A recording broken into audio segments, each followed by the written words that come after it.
All right, good afternoon, everybody. We are delighted to welcome Dr. Sebastian Ostritsch, a philosopher who bridges classical metaphysics with today's intellectual debates, not only through his academic work, but also through his writings as a journalist and newspaper editor. Dr. Ostritsch holds 2 doctorates in philosophy, teaches at Heidelberg University, and has authored several acclaimed books, including a highly engaging biography of Hegel. His research ranges from German idealism and the great metaphysical questions to the ethics of gaming. Today, he will present a paper that touches on the core of much of our work at the History of Philosophy Forum and the Jacques Maritain Center, the existence of God. Did Kant squash Aquinas' proofs? Please join me in welcoming Dr. Sebastian Ostritsch.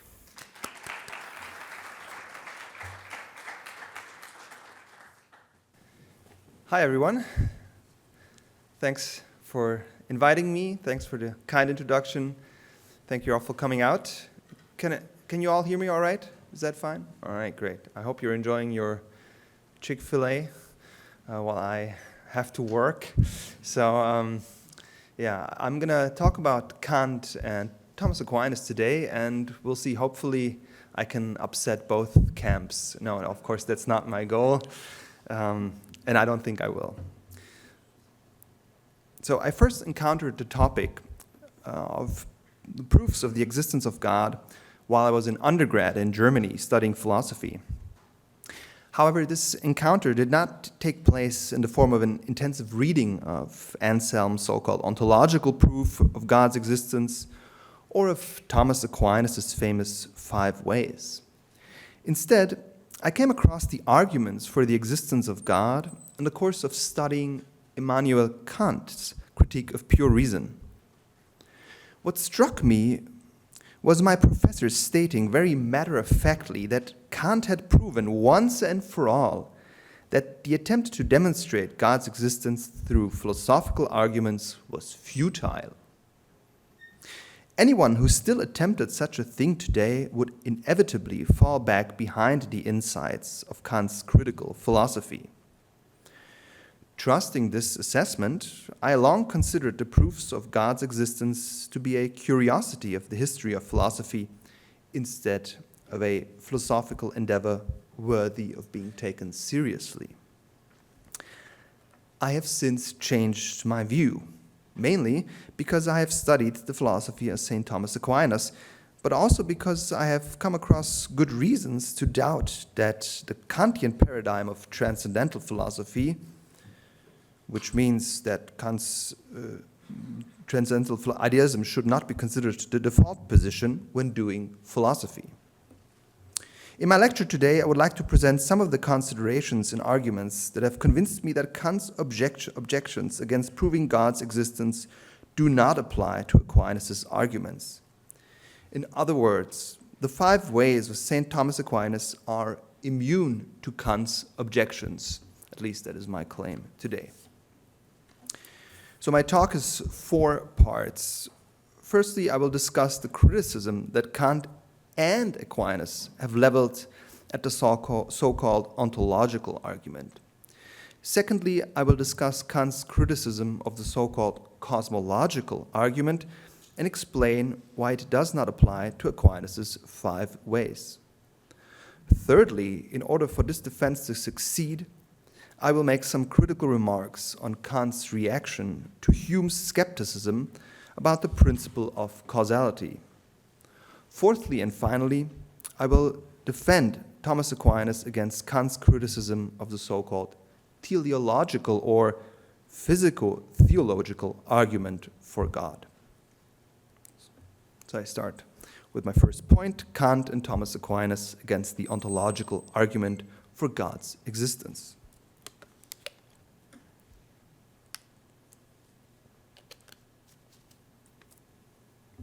The main object of Kant's criticism is the ontological proof of God.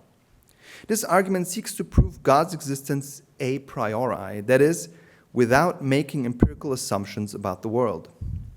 According to Kant, the ontological argument is of decisive importance for the question of whether the proofs of the existence of God are possible at all.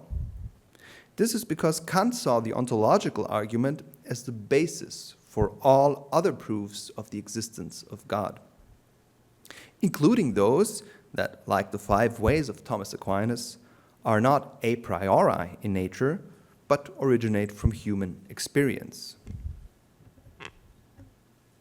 The Kantian claim that the proofs of the existence of God fail stands or falls with his twofold thesis that A, the ontological proof of God fails, and that B, all other proofs of the existence of God depend on the former. The ontological argument for God's existence goes back to Anselm of Canterbury. Anselm's argument is extremely short and elegant. It begins with a simple description of what is meant by the term God. According to Anselm, God is the highest being, or more precisely, something than which nothing greater can be conceived. God's greatness is, of course, not to be understood in a spatial sense here. In later versions of the argument, for example in Descartes, the term perfection is therefore used instead of greatness. What we refer to when we use the term God is the most perfect being, a being in comparison to which we cannot conceive anything as being more perfect. Anselm argues that one falls into a contradiction if one understands God as the highest, most perfect being, and at the same time denies his existence. Even the atheist, whom Anselm refers to as a fool, in allusion to the Bible, can understand what is meant by this concept of God. Quote Anselm, "But at any rate, this very fool, when he hears of this being of which I speak, a being than which nothing greater can be conceived, understands what he hears, and what he understands is in his understanding." Quote end. The concept of a being than which nothing greater or more perfect can be conceived is comprehensible even to those who think that no such being exists. According to Anselm, this being therefore exists at least in the mind of the atheist. Now, it obviously makes a difference whether something is only present in the mind or whether it really exists. For a painter who conceives his work of art in his mind, it may already exist in his imagination. But this does not mean that the painting also exists as an independent reality. Surprisingly, it is precisely this difference that, according to Anselm, means that the supreme being cannot be denied real existence.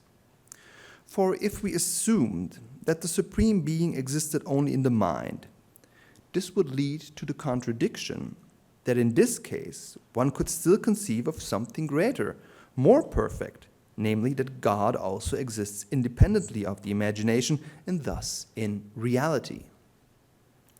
Anselm explains the problem that the denier of God encounters as follows. Again, quote Anselm, "And assuredly that, than which nothing greater can be conceived, cannot exist in the understanding alone.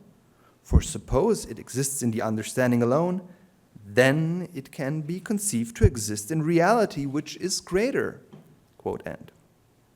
So anyone who understands what is meant by the concept of the highest or most perfect being cannot deny the existence of this being, because otherwise they would not have conceived of the highest or most perfect being at all. What the ontological argument seeks to demonstrate is that God's existence is a conceptual necessity, just as it is inherent in the concept of a circle that it is round, or in the concept of a bachelor that he is unmarried, so it is supposed to be inherent in the concept of the supreme being that it exists. However, Kant discovers a crucial difference between these cases. According to Kant, every proposition of geometry, such as, for instance, that a triangle has 3 angles, is absolutely necessary. He calls this the unconditioned necessity of judgments. The absolute necessity of things, on the other hand, so necessity of judgments and necessity of things, the absolute necessity of things, on the other hand, is something entirely different. In the first case, that of the triangle, the question is how to speak truthfully about a thing, regardless of whether that thing actually exists or not. In the second case, the question is the necessity of the thing itself. The fact that a triangle necessarily has 3 angles, or that a bachelor is necessarily unmarried, does not mean that triangles and bachelors necessarily exist. Rather, such judgments are hypothetical. If there is a triangle, then it necessarily has 3 corners. If there is a bachelor, then he is necessarily unmarried. According to the ontological argument, however, the situation with God is different. The Supreme Being itself is said to be of unconditional, conceptual necessity. If this were the case, then denying God's existence would be a logical contradiction. However, Kant insists that the concept of existence behaves logically differently from concepts that can be used to describe how something is. We can imagine any object and then think that it also exists. However, this does not give the imagined object any new properties. Rather, it gives rise to the assertion that it exists not only in our thinking, but also independently of it. For example, we could imagine a certain sum of money. To use Kant's example, 100 thalers. So a thaler is like a silver coin at that time.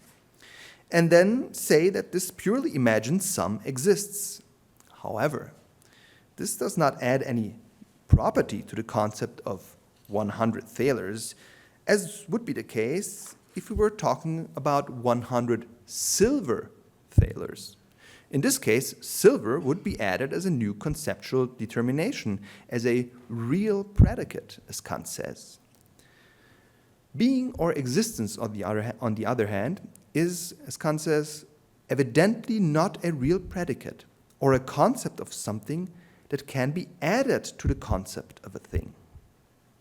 The difference between 100 possible, merely imagined thalers and 100 real existing thalers is therefore not a conceptual matter in nature. Rather, the existence of an object means that the object itself, and not just a concept of it, is given.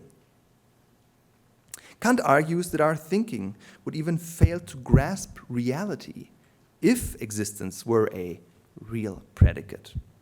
For then, there would be a conceptual difference between what we think and what actually exists. And as Kant says, quote, I could not say that the exact object of my concept exists, quote end. The 100 thalers that I actually hold in my hand on payday would then have to be a conceptually different object than I had previously imagined with the help of the concept of 100 thalers. So if all this is true, then the alleged result of the ontological argument that God exists with conceptual necessity cannot be correct, because the existence of a thing is not a conceptual question at all. According to Kant, the question of whether something exists must rather be judged according to empirical criteria.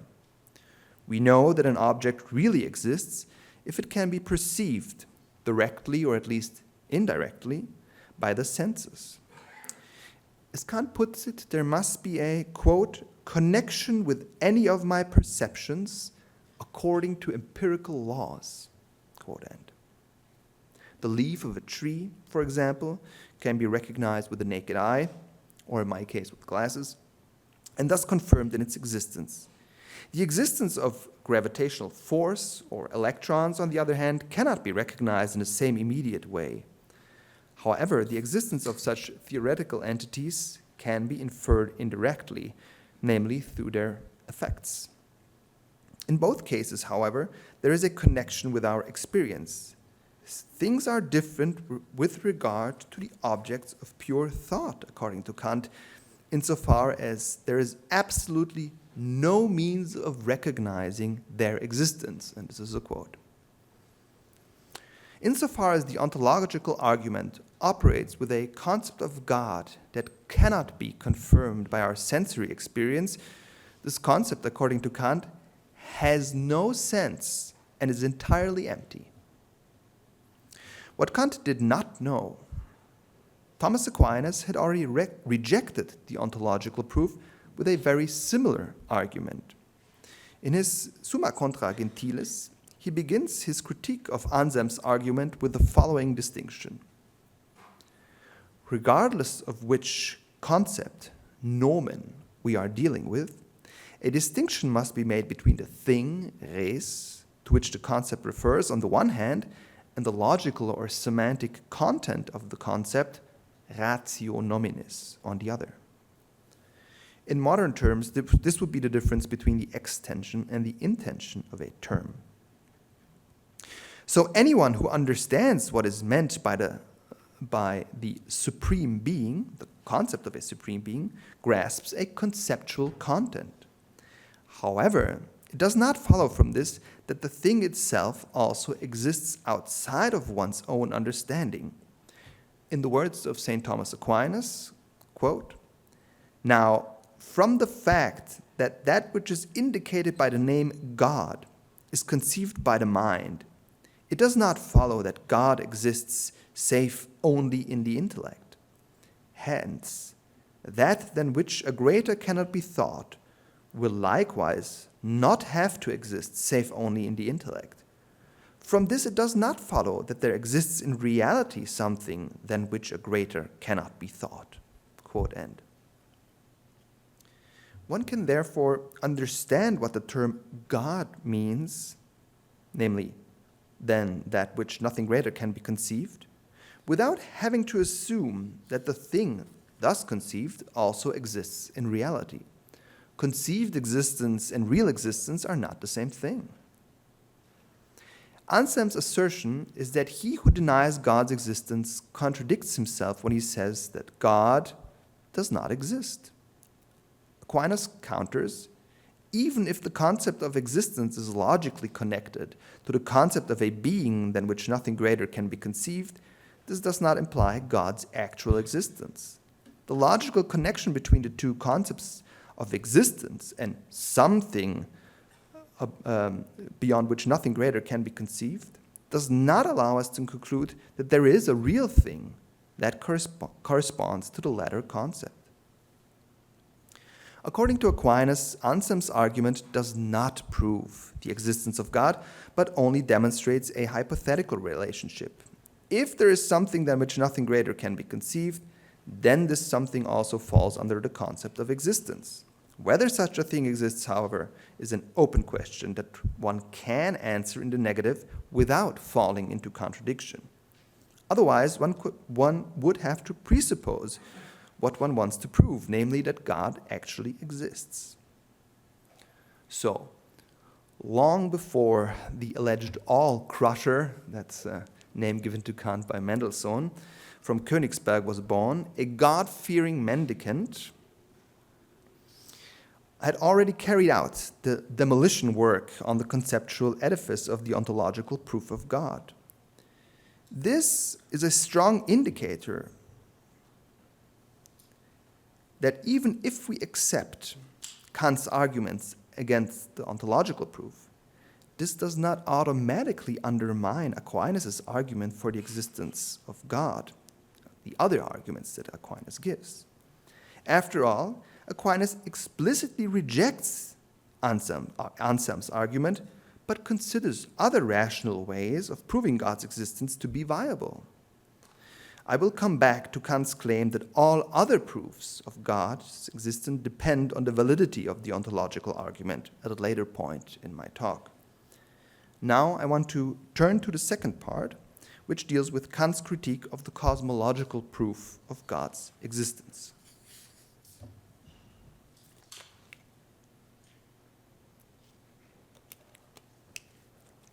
Unlike the ontological argument, the five ways of St. Thomas Aquinas are not a priori, but a posteriori in nature. This means that they start from obvious empirical phenomena and infer God as the cause that makes their existence possible. The first three of Aquinas' five ways are quite similar to each other. For good reason, all three are therefore considered as variants of one and the same type of proof, namely the cosmological proof.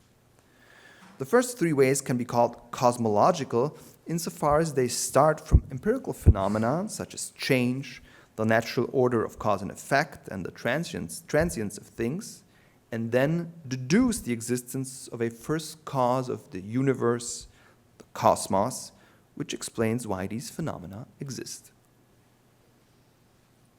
In Kant's Critique of Pure Reason, there are two arguments against the cosmological proof. The first one claims that, whether intentionally or not, the cosmological proof of God's existence ultimately presupposes the ontological proof, which, as Kant and Aquinas agree, is a failed argument. Kant focuses primarily on the proof from the contingency of the world, ex contingentia mundi, the proof that most closely corresponds to Aquinas' third way.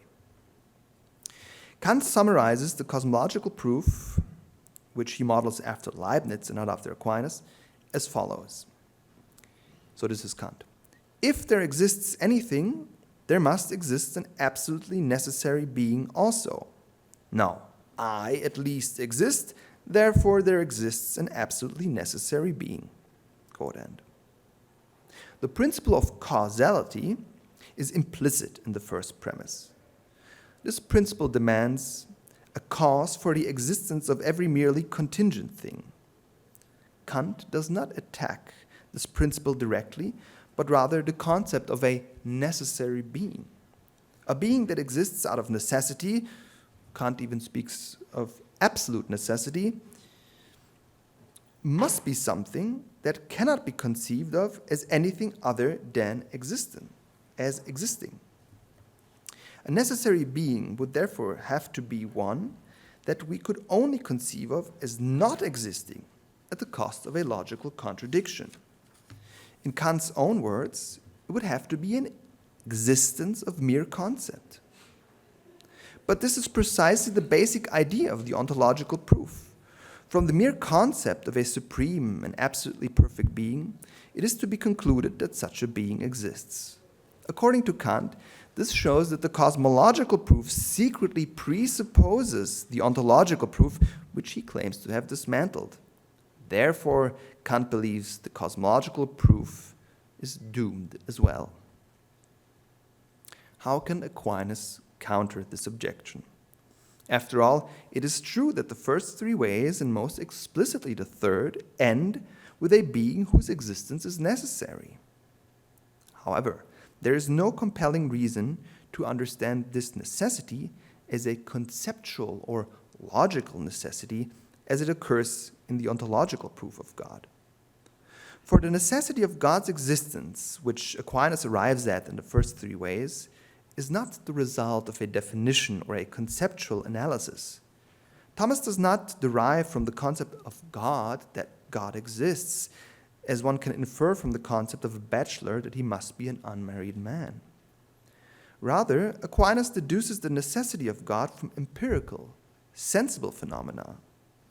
If one wanted to give a name to the kind of necessity to which the first three ways lead, it would perhaps be most appropriate to speak of a metaphysical necessity, which, however, must not be equated with a purely logical or semantic kind of conceptual necessity. This is a point that was, I think, famously also made by Ed Feser in his 5 Proofs of the Existence of God. The claim that the cosmological proof, and consequently also Aquinas' first three ways, necessarily presuppose the ontological argument is therefore false. According to Kant, however, the cosmological proof conceals, quote, a whole nest of dialectical assumptions, that is, of fallacies, which is why he has further arguments against the cosmological proof. So now I turn to this nest of dialectical assumptions. According to Kant, the main source of error from which these dialectical assumptions result is a lack of distinction between the sensible world, with its sensory appearances on the one hand, and the intelligible world with its noumena, its things of thought on the other. One of the cornerstones of Kantian philosophy is that knowledge is ultimately only possible of the phenomena of the sensory world. On the other hand, nothing can be said about how things are in themselves, that is, independently of the way they appear to us in space and time. According to Kant, even our most fundamental concepts, such as substance or cause, only make sense if they refer to the world of phenomena, to the reality that is accessible to the senses. For Kant, the principle of causality, that is, that everything that is accidental or conditional has a cause for its existence, is valid in the world of senses only and has not even a meaning outside of it. And that's the last part of that was a quote. However, the cosmological proof infers the existence of a cause beyond the world of appearances, precisely from such sensory phenomena. From Kant's point of view, this proof is therefore guilty of an impermissible transgression of boundaries in knowledge. If one has started with empirically accessible phenomena, one cannot, quote, afterwards suddenly leave this line of argument and pass over to something which does not belong as a member to this series, quote end. Well, this line of reasoning is wholly dependent on the thesis that we cannot use the concept of a cause to draw conclusions beyond the realm of sensory experience. The motivation behind this claim lies in Kant's reaction to a skeptical argument by David Hume, to which I will now turn. So this is the third part of my talk, criticism of the principle of causality, or Hume's false wake-up call. According to Kant himself, the Scottish Enlightenment philosopher David Hume was responsible for awakening him from the dogmatic slumber of his early philosophy. With his critique of the principle of causality, Hume provided the motivation for the development of Kant's view, his new revolutionary philosophy. Without Hume's skeptical wake-up call, Kant's attempt to shatter the possibility of proving God's existence would not have occurred. So what is Hume's argument? Hume understands the principle of effective causality in a manner that is in line with the scholastic understanding of this principle, that is, everything that begins to exist must have a cause of its existence. A block of Carrara marble does not simply transform itself into a statue of Moses, nor does the latter come into existence out of nothing. Rather, it requires Michelangelo as the effective cause for the stone prophet to come into being. Hume, however, claims that this connection between cause and effect may seem self-evident and necessary, but in reality it is not. According to Hume, in order to truly prove the principle of causality, one must demonstrate that it is impossible, quote, that anything can ever begin to exist without some productive principle, quote end. However, since the idea of a cause is different from the idea of an effect, both cause and effect can be separated in the mind. We could therefore easily conceive of an object to be non-existent this moment and existent the next, without conjoining to it the distinct idea of a cause or productive principle. However, whatever we can imagine is not absurd and therefore not impossible. This is Hume's argument. Kant did not understand Hume's criticism of the principle of causality as a blanket denial of cause and effect. According to Kant, Hume never doubted that the concept of a cause was, quote, right, useful, and even indispensable for our knowledge of nature. Rather, what Hume wanted to prove was that the concepts of cause and effect do not apply before any experience that is a priori and are therefore limited to appearances only. Kant took Hume's critique of causality as a challenge to develop his own solution to the problem. According to Kant, the category of causality is anchored in the human mind and is imprinted on the material that presents itself to our senses. The causal order of the perceptible world thus has its origin in the cognizing subject. What initially may sound like a form of subjectivism is in fact intended to ward off Hume's skeptical attack on the principle of causality. According to Kant, the categories of cause and effect are rooted in the human mind, but this is precisely what ensures that the law of causality applies before any experience and to all possible experience. However, this attempt at rescuing the objectivity and universality of the principle of causality comes at a high price. From Kant's point of view, talk of an order of effective causes, a language that Aquinas uses in the third way, or the second way of the Summa Theologiae, this kind of language is only permissible if we limit it to the phenomena that can be perceived by the senses, to the world of appearances. On the contrary, we cannot say anything about the things in themselves, as they are completely independent of our understanding and our senses. For Kant, however, this also means that we cannot use the principle of causality to draw conclusions beyond the world of sensory experience. From Kant's point of view, the path to a transcendent cause, which we call God, is therefore blocked.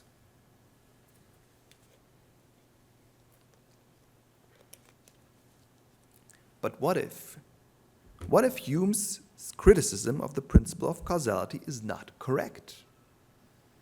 In that case, Kant would not have awakened from a dogmatic slumber, but instead he would have reacted to a false alarm. Elizabeth Anscombe has, I think, exposed Hume's criticism of the principle of causality as such a false alarm. The fundamental problem is that Hume makes no distinction between imagining and understanding something. To imagine something is to form an inner picture of it. Indeed, we can imagine, for example, that a rabbit is suddenly just there. And now I would love to be able to do some magic, but I can't, so just imagine.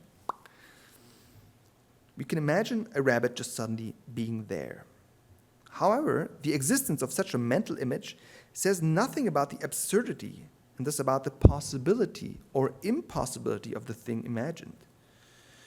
Just think of the multitude of so-called impossible objects in the works of the artist M.C. Escher. Some of his lithographs show variations of the so-called Penrose stairs, which were discovered in 1958 by mathematicians Lionel and Roger Penrose. The Penrose stairs, which lead both up and down, you can easily Google it, you'll find it. So there's these stairs that lead both up and down at the same time are contradictory in themselves and therefore impossible in reality. Their representation is based on an optical illusion. Despite their factual impossibility, they can be transformed not only into a vague mental image, but even into a concrete drawing. Impossible figures such as the Penrose staircase make it abundantly clear that imaginability is not a good criterion for the possibility or impossibility of something. Instead of asking whether we can imagine, for example, a rabbit beginning to exist without a cause, we must ask ourselves whether such a scenario can be comprehended. And I think the answer is clearly no. Because if a rabbit appeared out of nowhere in front of us, we would inevitably ask ourselves where it came from and why. Was the rabbit hidden somewhere nearby? Is it and are we part of a secret magic show? Or was the animal teleported here from another location using technology that is still unknown to us? All these questions articulate possible causes for the appearance of the rabbit. Aristotle already stated that, quote, men do not think they know a thing till they have grasped the why of, which is to grasp its primary cause. To state, as Hume does, that something began to exist without any cause, therefore amounts in truth to an admission of not knowing what caused the thing in question. So while we may be able to imagine that something begins to exist without a cause, we cannot think or comprehend it in the true sense of the word. So if Kant's philosophy does not represent the solution to a compelling philosophical problem, then his philosophy cannot be taken as the default starting point for doing philosophy. Ultimately, then, Kant and Thomas Aquinas represent two opposing philosophical views. While Kant, in response to Hume, develops a theory of knowledge that considers direct access to reality impossible, Aquinas' philosophy is thoroughly realistic. If knowledge is to deserve the name knowledge, it must be based on reality and not the other way around. But of course, even if we reject Kant's theory, as I think we should, we can nevertheless acknowledge the genius, the pure genius of his theory and his answer to Hume's skeptical challenge. But with regard to the cosmological proof of the existence of God and Aquinas' first three ways, Kant's argument is quite weak. It presupposes the truth of his own very presupposition-laden philosophical system. One would therefore have to be prepared to abandon Aquinas' realism, which I believe is also the realism of common sense, in order to be convinced by Kant's transcendental idealism and his argument against the cosmological proof of God's existence. Now I come to the last part of my talk, Kant's critique of the physico-theological or teleological proof of God's existence. Let us consider the last argument that Kant wields against the classical proofs of the existence of God. This argument is directed against the so-called teleological argument, to which Kant gives the somewhat cumbersome name of the physico-theological proof. The teleological argument, as defended by Aquinas in his fifth way, starts from the observation that every natural activity has a purpose. In order to be able to observe and determine any regularities in nature at all, we must admit that natural processes have purposes or ends. Otherwise, the world would be chaotic and indescribable. But where there are ends, there also must be an intelligent entity that sets those ends. If, however, the natural world as whole is permeated by purposeful processes, then it too must have an intelligent end-setting entity outside of itself, and this is what we call God. Kant summarizes the physico-theological proof somewhat differently. He starts from the astonishing, quote, variety, order, purposiveness, and beauty that can be observed both in the infinity of space and in its unlimited division. This proof, therefore, centers around the experience of a wondrous order at all levels of reality.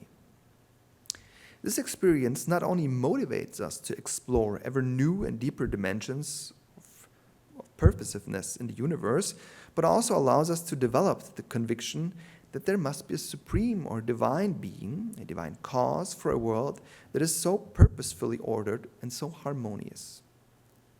Kant shows more sympathy for this argument for the existence of God than for any other.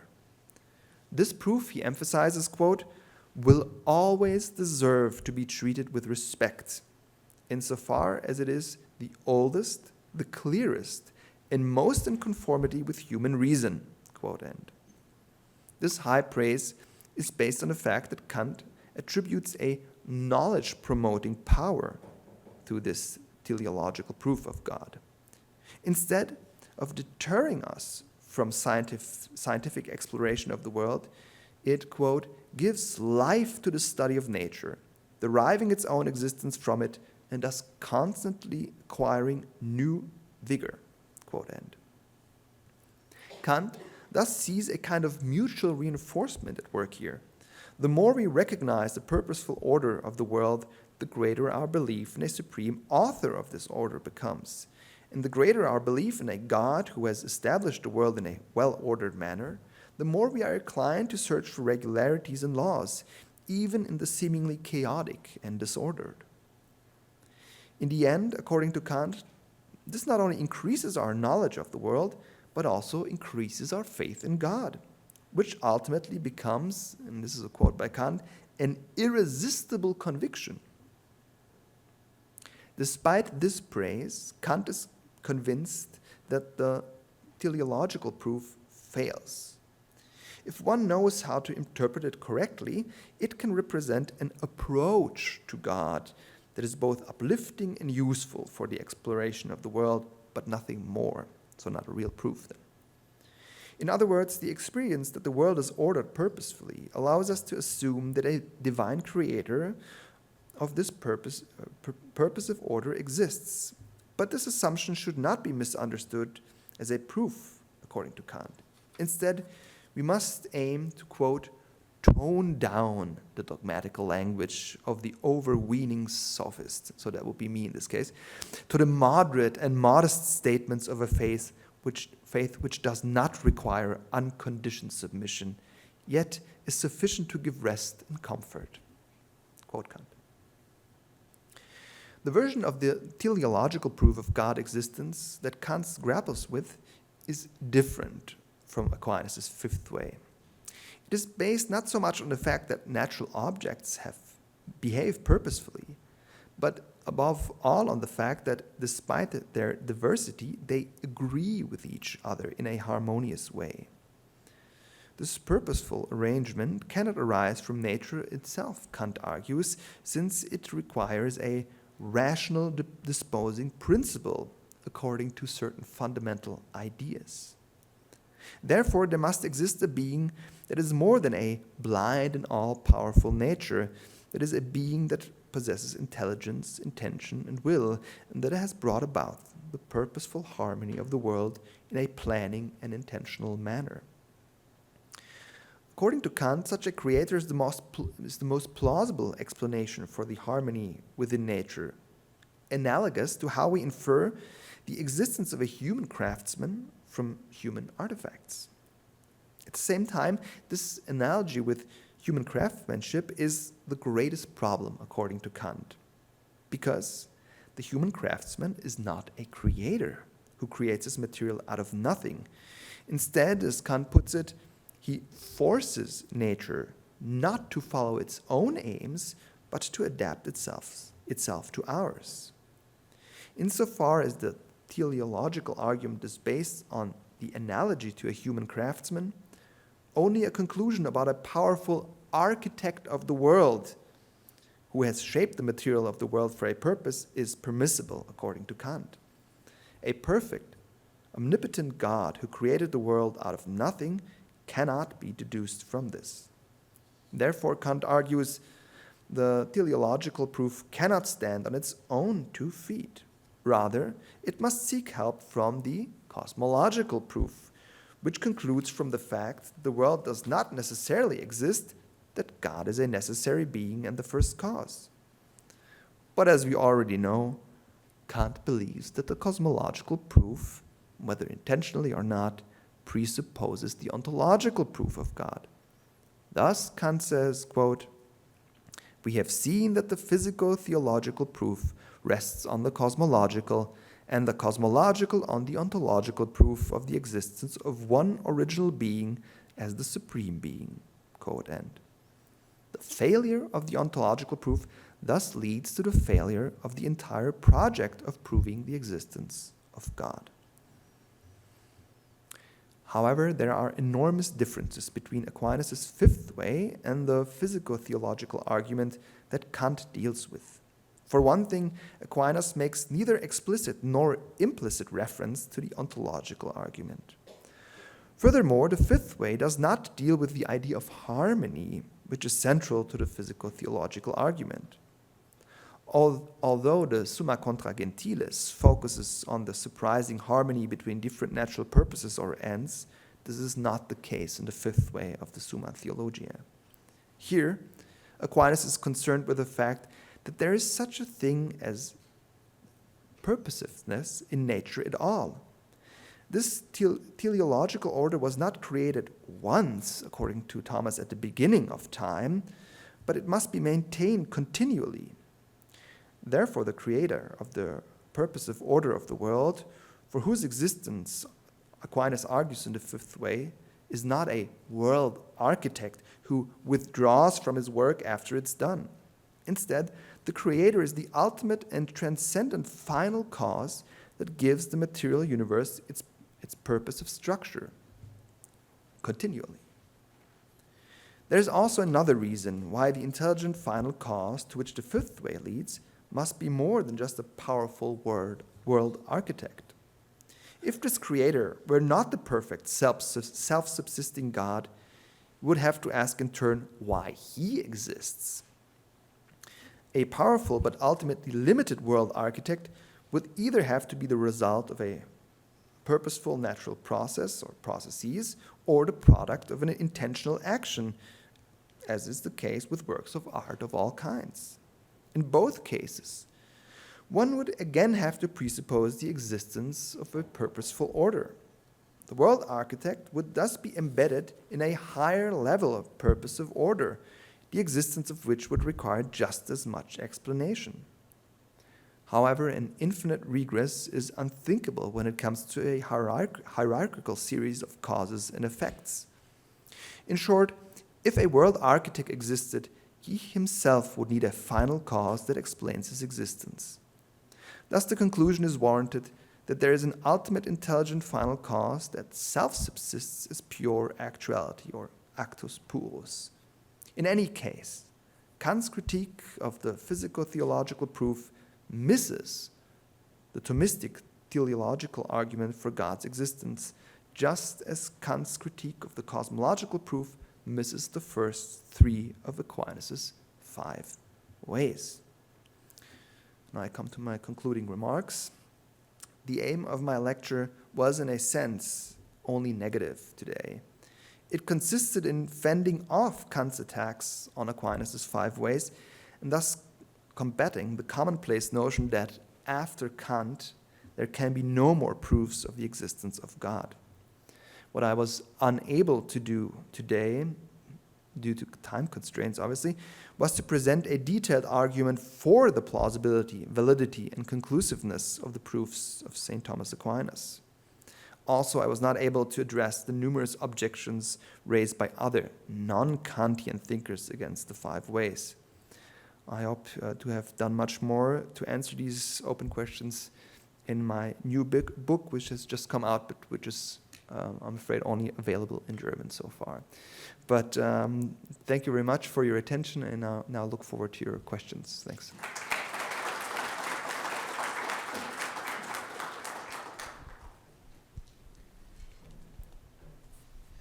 Got a microphone. If you'll just raise your hand, we'll try to keep a queue in my mind and get to each of you.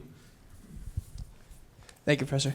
I had a question about what seems to be kind of a missing piece from Kant's construction of his argument that leads into his rejection of the proofs, and that's his antinomies, specifically his antinomies of space and time.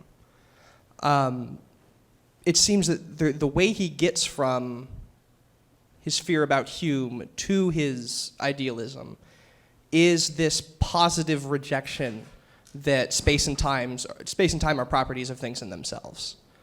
And I think at one point you said that for Kant to function, he would have to, or someone to preserve Kant, they would need to reject Thomas's realism, his epistemic realism. It seems that if the antinomies are successful, that's happened. And thus causality, positing causality of things in themselves becomes immensely more complicated in the way it seems that Hume thinks. Is there a way in which Thomas rejects something like the antinomies of space and time? Do you think the antinomies are as important to Kant's arguments as that? Just interested for your thoughts.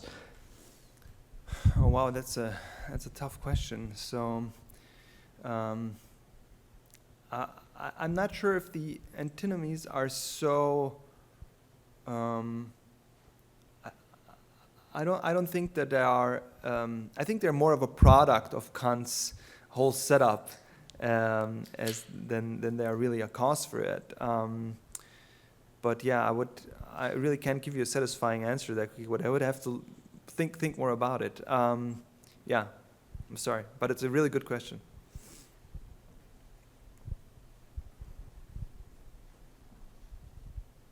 How can I get a copy of your book? Well, that's an easy. No, that's not easy because it's actually sold out. But due to other events which I couldn't control. Well, if you read German, you can just order it on Amazon, I guess. And it will be in stock? Well, that's a good question. So the second edition is being printed right now. So yeah. Okay, great. Yeah, Germans go crazy when they hear Kant against Thomas. So. Yeah, thanks so much. I have a follow-up in some way to the antinomy question. Yeah. In a way, your talk responds to this long-standing debate in Kant scholarship whether the transcendental dialectic, which Kant sort of unfolds his critique of rational metaphysics, just spells out the implications of the transcendental idealism he set up before. And now there's one very popular strand which says, no, not quite, because in A308, Kant introduces sort of the supreme principle of pure reason, that if the condition is given, then the complete series of its conditions is given. Might take that to be Kant's take on the PSR. Mm-hmm. And now the thought is that this principle on Kant's account, or like the way Kant spells it out, runs into antinomial conflicts and therefore leads to contradiction. But these contradictions, I mean, at least allegedly, do not depend on any antecedent commitment to transcendental idealism. Now, how is that relevant? Now, you might think that the major premise of the cosmological argument that you glossed as the causal principle really is not the causal principle as it's presented in the second analogy, but it's really the supreme principle of pure reason that he's appealing to there, and the critique of that principle turns on the antinomies and the contradiction to which that leads, and therefore does not presuppose any antecedent commitment to the ontological argument or to transcendental idealism. There's a longer list of other points Kant might make in response to the cosmological and the physical-theological argument that do not neither turn on transcendental idealism or the ontological argument, but I take that to be one very important one. So I was wondering whether you have anything to say sort of to that dialectical structure and the point Kant might make there. That's very interesting. So maybe I would have to ask back if you I mean, would you agree that that if you're not a Kantian, it's not clear that you would totally have to agree to the antinomies being antinomies. So I really don't see them as, I don't find them, so I used to be a Hegelian before, and I didn't find them convincing as Hegelian, and I think even with Aristotle, I don't find them convincing. So I'm not sure if this is, so I don't see really how. Again, the point is, well, I would have to buy into that Kant really makes a valid point there. But maybe I misunderstood your question. So no, you would have to buy into that. And it's a question then: what's the ambition of the project? Of course, at some point, Kant will make commitments somewhere in order to critique the arguments, right? And you could, of course, always say, well, I don't buy into that. And so the only point I was making is that this is a commitment Kant is making and a case he's making that does not turn on the his critique of the ontological argument or on his argument for transcendental idealism, but this is just a separate point. They could, of course, say, well, that separate point also doesn't hold. And now, like in some sense, we could go through a list of further... I agree. So you could now, have like this whole list of like further aspects of Kant philosophy where he doesn't directly attack the proofs, but from which follows, you could derive a certain critique of the proofs. Absolutely, totally agreed. So I restricted myself not only here but also in the book to those aspects that are typically taught as like directly being against the possibility of proof. So my case was just not even saying that Kant is definitely wrong, but just to shift the debate into, well, it's not because that's how in Germany, at least where I studied, it was what I encountered was the standard narrative of like, well, it's so obvious that these are so convincing that his critique of the proofs of the existence of God that we can never like really turn back to them. And I would say no. What we would have to like do what you just said, go through all the lists of his other things, and then maybe. And I'm not even convinced really that the ontological proof does not work. By the way. My point was just, well, if Aquinas agrees with Kant there, it shows that he can't be that. Either we have to assume he really didn't see the connection, or maybe there are just other ways of arguing. So I would just say, yeah, that will be a different project, I guess, then you have to going through that. But you're right, yeah. Good, thanks.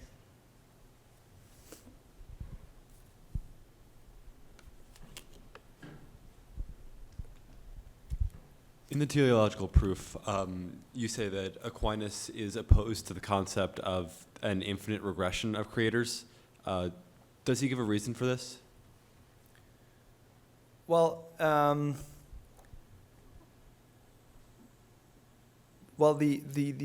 idea is that in general, for Aquinas, thinks that you cannot, if you have a hierarchical structure of causes and effects, like not one that go back and that stretch back in time, then he would agree that it might be that you can imagine something like an infinite series of like fathers and sons, for example. He wouldn't rule that out. Just conceptually, but he says when it comes to like this foundational structure, which has to be in place like right at one point in time, or at every point in time, then you cannot go. It's impossible to go into the infinite, because it would be just as absurd. Like, what is one of the? Well, it would be like imagining you have to just not imagining, thinking that you have to. Add new carts of a train, and if you go into infinity, then the train will start moving. No, you need something that pulls the train at some point, otherwise the thing doesn't get moving. It's the same idea behind why you could not just have like this unending series of world architects. At some point you will have to have something which does not need a reason for existing. Okay,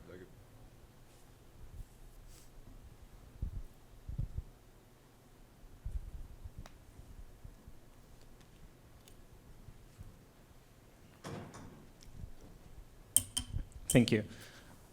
My question is about your claim that Kant responded to a false alarm when he addressed Hume's skeptical challenge. You referred to the argument Hume gives about being able to imagine something not being the case, right? And you brought this argument, as Kant has, about that to reject it and so on. But it seems to me that that is not the key point at issue, because that is just one argument Hume uses and Kant accepts to point out that experience cannot give rise to necessity. And the argument goes, causality has the concept of necessity within itself. And so since experience cannot give rise to necessity, then the skeptical problem arises, and that is what these pure concepts of the understanding and their working are supposed to solve. So my question is the following. For your argument to work, you would have to argue that experience can, in fact, give rise to necessity.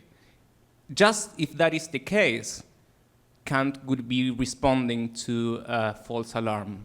What could you say about that? Mm-hmm. Well, we would have to talk about what experience is at that point. So, I mean, this has a very Sensory experience. Yeah, sensory experience. Yeah. I would probably say that you would have to need a certain epistemology that understands reality to be already conceptually structured in itself, and I don't see why that would be impossible then to gain something that has universality going on with that. So you would have to divide sensory experience from, let's say, the conceptual structure already embedded within that sensory experience in order to make that skeptical point, I would say. think that's all that we have time for as part of the event, but if you have more questions, please feel free to come up and ask them. Also, there are t-shirts. Feel free to take those on your way out. We've got a QR code. You can sign up to become a Maritain Fellow. You can sign up to join our mailing list to receive updates about our events. So please do that on your way out, and let's thank our speaker one more time. Thanks.